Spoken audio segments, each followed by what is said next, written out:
Myoho Renge Kyo.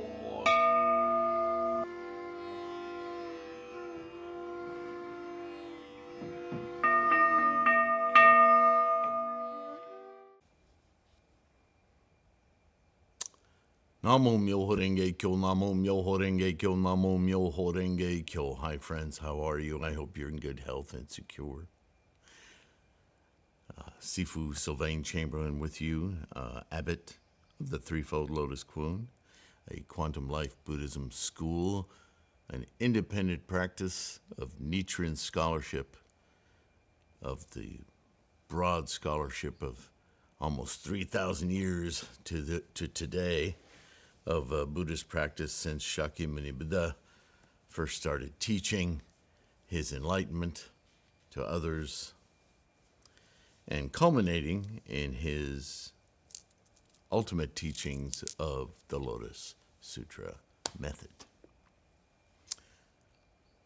That's a mouthful, and that's why I don't say it in every video, because that's a video in itself, or several, as evident on this channel.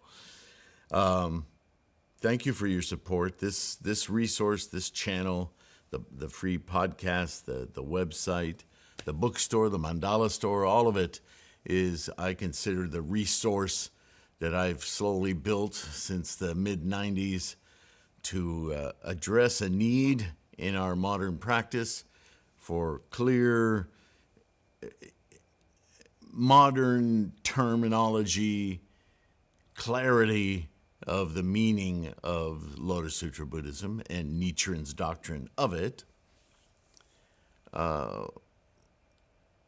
staying clear, as Shakyamuni did 2,700 years ago, using the parlance, the vernacular, the common language of the people of his day to reach into their programmed minds, their samsaric minds, and help them to break free of their constant magical thinking, mystical thinking. And believe me, if you've ever been to India or read anything about the West Asian continent and the proliferation of languages alone, it's incredible. Over 125 sanctioned languages, independent languages in one country, India. It's a large country, of course, and probably the most populous at this point.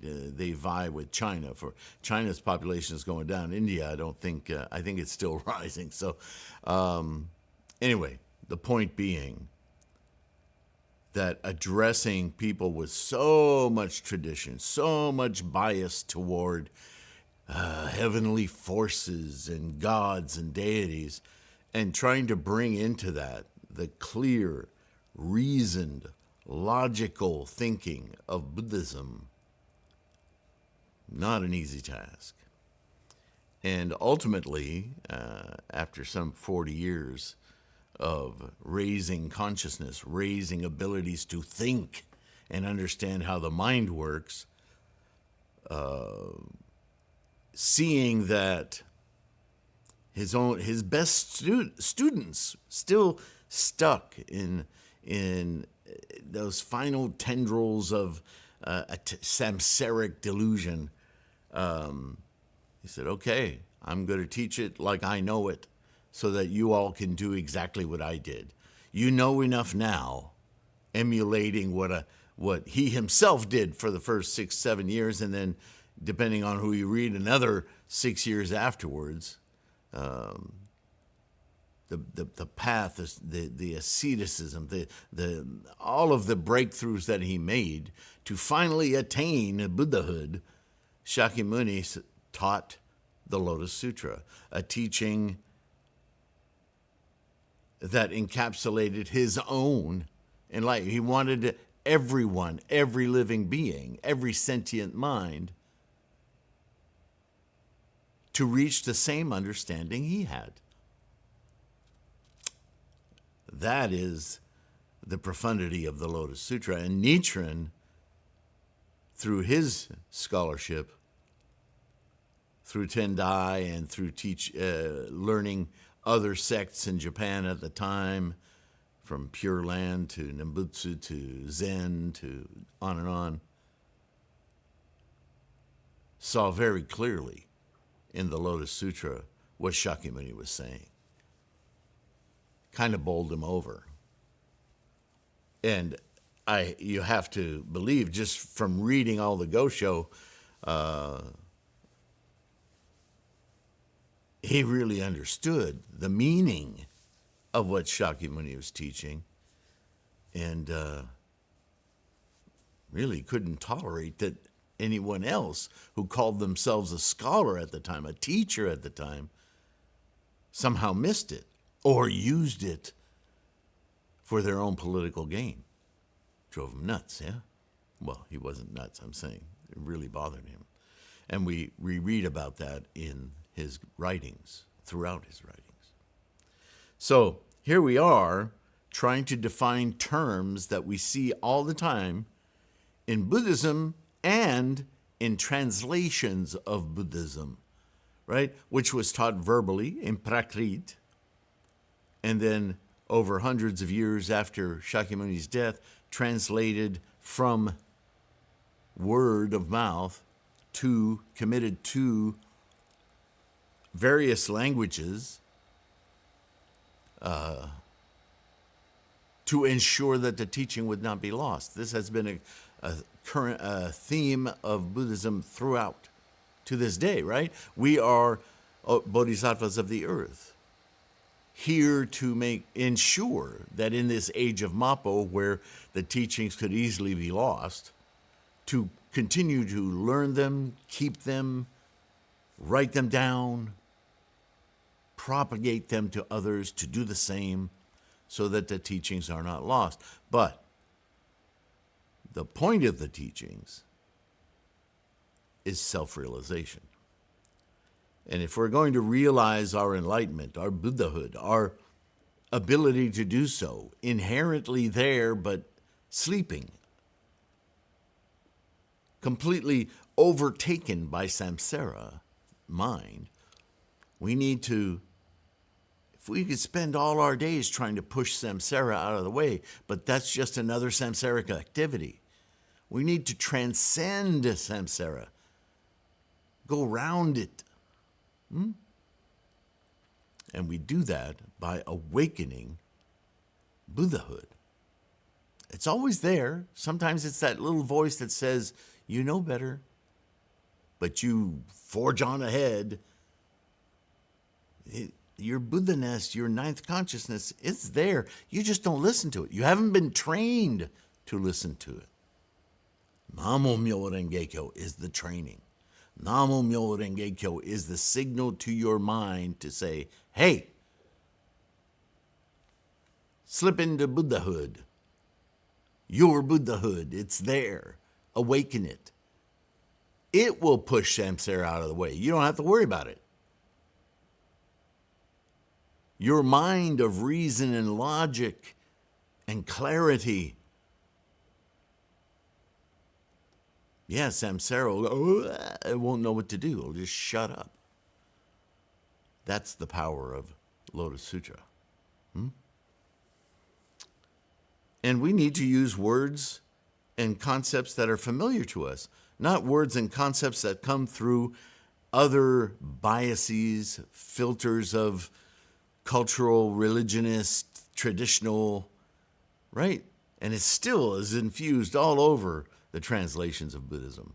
So it has been my mission with this resource to topple those last vestiges of confusion that are all over Buddhist translations and offer you something clean, clear, direct, because that's what Shakyamuni was doing all along, as Nichiren was attempting to do as well in his country of Japan. Yeah. So today, rather appropriately, we're going to talk about the monkey mind. And I'm going to quote 3 different sources here. And then I'm going to add my own 2 cents from my over 40 years of experience and insight in this practice, okay? So, monkey mind from Wikipedia. Chinese. The term monkey mind or mind monkey originates from Chinese Xijuan or Sino-Japanese Xian, a word that literally means heart mind monkey. Now, I've talked about this before. Shen, the Asian idea of mind is culturally interwoven with our will, our emotional center, our feelings, exegesis, all of which we relate with the organ heart. Now, we're not talking about brain organ and heart organ. We're talking about mind, thinking, and our volition, our willful, our intent. Do you see? This is why I use different words. I don't say heart, mind. I say that Buddhism is about attitude. Where's attitude located? In the mind. And intent. Well, intent is also in the mind, but intent presupposes decision making, right? How the attitude is created and how the attitude will act. Well, that's Buddhism. So, for the Asian, heart, mind, monkey indicates that mechanism of thought, attitude, and intent is highly influenced by a creature against a personage, an embodiment of erratic behavior. Not logical, not reasoned, simply reactive. Do you see? It is a Buddhist concept that describes a state of restlessness, capriciousness, right? It's all about me, me, and a lack of control in one's thoughts. Jumping from one thought to another. Squirrel. Nice butt. Right? All right. Now, from Psychology Today. Ooh, authority. According to Buddhist principles, the monkey mind is a term that refers to being unsettled, restless, or confused. Easily confused.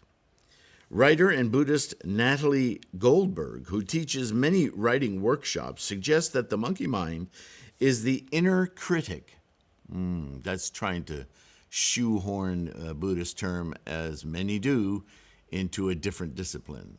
The inner critic, the inner id or the ego, are psychological terms, right? Psychology has developed a whole set of little boxes and nooks and crannies to identify different aspects of human behavior in thought, in mind, in actions. It's the part of your brain most connected to the ego, which contends that you can't do anything right. It's also the part of you that stifles creativity and prevents you from moving forward with your passions. The monkey mind insists on being heard, and sometimes it takes a lot of self-control to shut it down. It is also the part of your brain that becomes easily distracted. So if you want to get anything done in your life, your challenge will be to shut down the monkey mind. Interesting to use the term monkey mind to describe a physical thing like a brain. So this is the problem with psychology, is that they have that dilemma, as physicists do as well. Do I go with energy or do I go with material? Energy, material, energy, material, right? And depending on the psychologist, they'll speak language that's a little bit woo-woo, but they're trying to capture right? The energetic side of things, the willful modalities that create our thoughts and actions. Whereas another psychologist across the hall will be talking about when your brain secretes this chemical, and this is how pharmacology comes about to give you things like Effexor and countless druggings, chemicals to alter neurosenders and so on and so forth to try to physically modify your behavior. And with a modicum of what you might consider success, it's not very reliable. So, but, such as Shakyamuni teachings, right? They're trying to capture a state of awareness and clarity that language is a very poor communicator of, right? That's why Shakyamuni said, really, ultimately, knowing what Buddhahood is, enlightenment is, can only be shared amongst others who are enlightened, Buddhas amongst Buddhas, right? But we all are. We all have that potential. We all have that little voice, that ninth consciousness. So it's well within our reality to be able to communicate this to one another. This is the strength and power of Sangha, what we're doing right now. Even though we're not face to face, we are communicating one to another, yes? And hopefully, you can spend some time watching this and then thinking about it. If you're with another person, then the two of you can discuss it. And this is Sangha. We rub our thoughts together, our insights together, so that each one of us can inculcate, can absorb, can encounter those awakenings for our own experience of life and Buddhahood, yes? From Training the Monkey Mind, Thubden Chodron from 1995, a Tibetan Buddhist, wrote, "The monkey mind, the kapasita, is a term sometimes used by the Buddha to describe the agitated, easily distracted, and incessantly moving behavior of ordinary human consciousness." Very well put. Samsaric consciousness, really.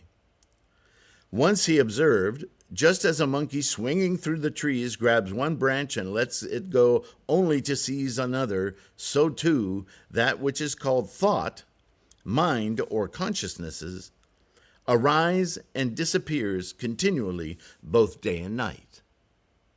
Right? Anyone who has spent even a little time observing his own mind and then watched a troop of monkeys will have to admit that this comparison is inaccurate and not very flattering one. On another occasion, the Buddha said that a person with uncontrolled craving jumps from here to there like a monkey searching for fruit in the forest. In contrast to this, the Buddha asked his disciples to train themselves so as to develop a mind like a forest deer. Deer are particularly gentle creatures and always remain alert and aware no matter what they are doing. It's hard to sneak up on a deer for that reason, right? No matter what they're doing, they're always aware of their surroundings, what's going on. This is something with our samsaric mind we don't tend to do. We tend to view everything in relation to, because we're identifying a self. We're identifying me. How does this affect me? How did this smell come to me? Why am I smelling this now? Why am I seeing this now? How did I trip on this? Who put this here to trip me? Right? We very rarely think of the world around us and others as an interplay of equals, of equal importance, of equal significance. In fact, I'll go further still, more in concert with the deer here, is how do I interpolate that, and how should I be with that? What can I do? How can I behave? How should I act in concert with that momentum? That, and further still, that need for the path to Buddhahood. Now we're talking about a full bodhisattva thought.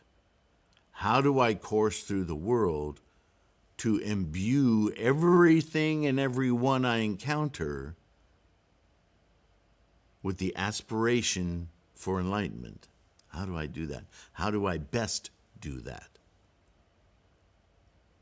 How can I put my best efforts forward to inspire others to aspire to Buddhahood? That's not selfless. Don't make that mistake. That's very much a self, but a very different self. That's a self dedicated to enlightenment. Because that is enlightenment for the self at the same time as it enlightens others. Right? So here's my 2 cents. The samsaric mind of the skandhas is constantly occupied by identification and data collection, something I've talked about a lot, yeah? In this habit energy, the mind also revels in calling attention to itself and its constant need for recognition and validation. Not unlike trees full of monkeys hollering to announce their presence and to get your attention. This cacophony of brain activity does its best to occupy your mind and attention constantly. Our practice of single-mindedly manifesting Buddha mind is our method of shutting down the noise and distraction of the monkey mind, while, in the same moment-to-moment focus, bringing our enlightened mind to the fore. Make sense? Thank you for listening. Thank you for your practice.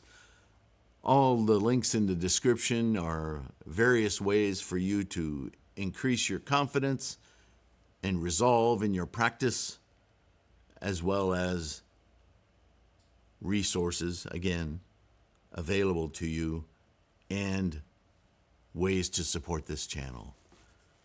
I rely upon you. I've recently been demonetizing all the videos because YouTube has just gotten way too greedy, and there's commercial on it.